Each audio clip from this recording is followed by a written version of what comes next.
తెలంగాణలో ఇంటర్నల్ వారుతో కల్లోలానికి గురవుతున్న కమలం పార్టీ వ్యవహారాలను చక్కదిద్దేందుకు ఢిల్లీ పెద్దలే నేరుగా రంగంలోకి దిగారా? బిఎల్ సంతోష్తో పాటు మరికొంతమంది నేతలు రాష్ట్రంలో అత్యవసరంగా పర్యటించడం వెనుక కారణమేంటి? తెలంగాణ నుంచి ఎలాంటి నివేదికలు సేకరించారు?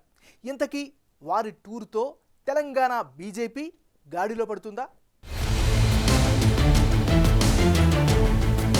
బీజేపీ హైకమాండ్ తెలంగాణపై ప్రత్యేక దృష్టి పెట్టింది. నేరుగా ఢిల్లీ పెద్దలే రాష్ట్రంలో పర్యటించి గ్రౌండ్ లెవెల్లో రిపోర్ట్స్ అడిగి తెలుసుకుంటున్నారు.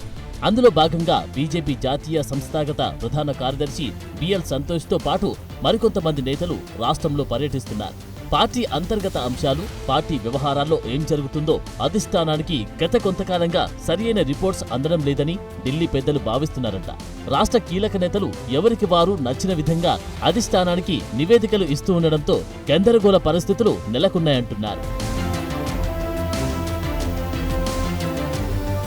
వలస నేతలకు తెలంగాణ బీజేపీ పగ్గాలు అప్పగిస్తారనే ప్రచారం జరుగుతున్న నేపథ్యంలో అధ్యక్ష పదవి ఎంపిక విషయంలో ప్రస్తుతం రాష్ట్ర బీజేపీ అధ్యక్షుడిగా ఉన్న కేంద్ర మంత్రి కిషన్ రెడ్డి డబుల్ రోల్ పాత్ర పోషిస్తున్నారని టాక్ వినిపిస్తోంది. అధ్యక్ష పంచాయతీ పక్కన పెడితే 2028 టార్గెట్ గా తెలంగాణలో రామరాజ్యం తెచ్చేందుకు బలమైన నాయకత్వాన్ని తయారు చేసుకోవాలని ఢిల్లీ పెద్దలు భావిస్తున్నారు.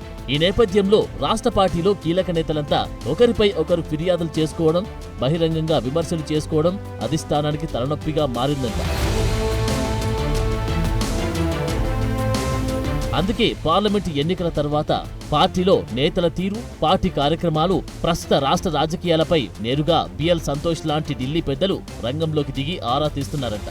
అంతేకాదు గెలిచిన 8 అసెంబ్లీ, పార్లమెంటు నియోజకవర్గాలతో పాటు ఓడిపోయిన 9 పార్లమెంటు నియోజకవర్గాలు, అసెంబ్లీ నియోజకవర్గాల్లో ఎలాంటి కార్యక్రమాలు చేశారనే వివరాలను అధిష్టానం సేకరిస్తుందంట.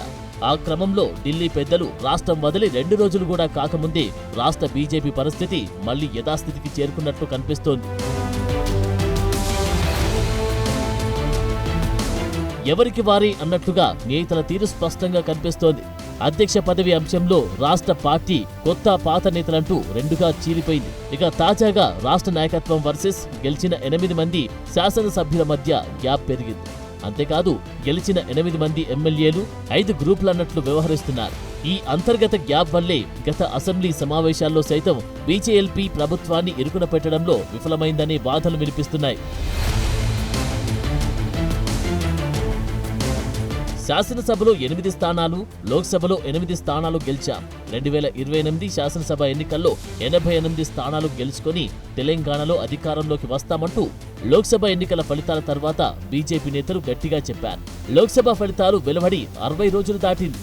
తెలంగాణలో బీజేపీ అంతా చల్లబడిందని పార్టీ శ్రేణులు నిట్టూరుస్తున్నారు. పార్టీలో 8 మంది ఎమ్మెల్యేలు ఉంటే ఎవరి గోల వార్దే అన్నట్లుగా పరిస్థితి తయారైంది. శాసనసభ సమావేశాల్లో బీజేపీ తరపున శాసనసభ్యులు మాట్లాడేందుకు అంశాలను సిద్ధం చేసిన పార్టీ నేతలు శాసనసభకు వెళ్తే కనీసం లోపలికి వెళ్లడానికి పాసులు కూడా ఇవ్వలేదట. గంటల తరబడి అక్కడ నిలబడిన ఒక్క ఎమ్మెల్యే కూడా పట్టించుకోకపోవడంతో వెనక్కి తిరిగి వచ్చేశారట. తాజాగా బీజేపీ పదాధికారుల సమావేశం రాష్ట్ర కార్యాలయంలో పార్టీ అధ్యక్షుడు, కేంద్ర మంత్రి కిషన్ రెడ్డి నిర్వహించారు. తెలంగాణలో ఉన్న 8 మంది ఎమ్మెల్యేల్లో ఒక్కరు మాత్రమే హాజరు కావడం విశేషం. ఇటీవల గవర్నర్ జిష్ణుదేవ్ వర్మ ప్రమాణ స్వీకారానికి వెళ్లిన ఎమ్మెల్యేలను ఆయన పట్టించుకోలేదట. ఇక రాష్ట్ర అధ్యక్షుడిగా ఉన్న కేంద్ర మంత్రి కిషన్ రెడ్డి చొరవ తీసుకుని కనీసం ఎమ్మెల్యేలను గవర్నర్కు పరిచయం చేయకపోవడంతో వీరంతా మనస్తాపానికి గురైనట్లు పార్టీ వర్గాలు చెబుతున్నాయి.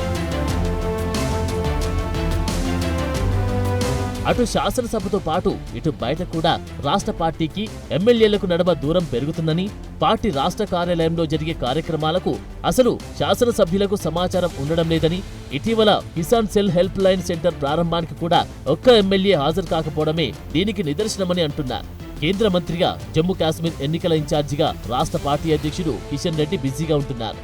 ఇక ఉన్న 8 మంది ఎమ్మెల్యేలు 5 గ్రూపులుగా విడిపోయారని సమాచారం.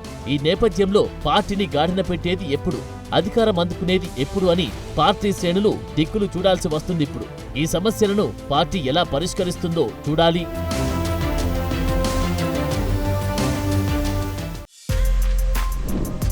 For more videos like this, subscribe Big TV channel.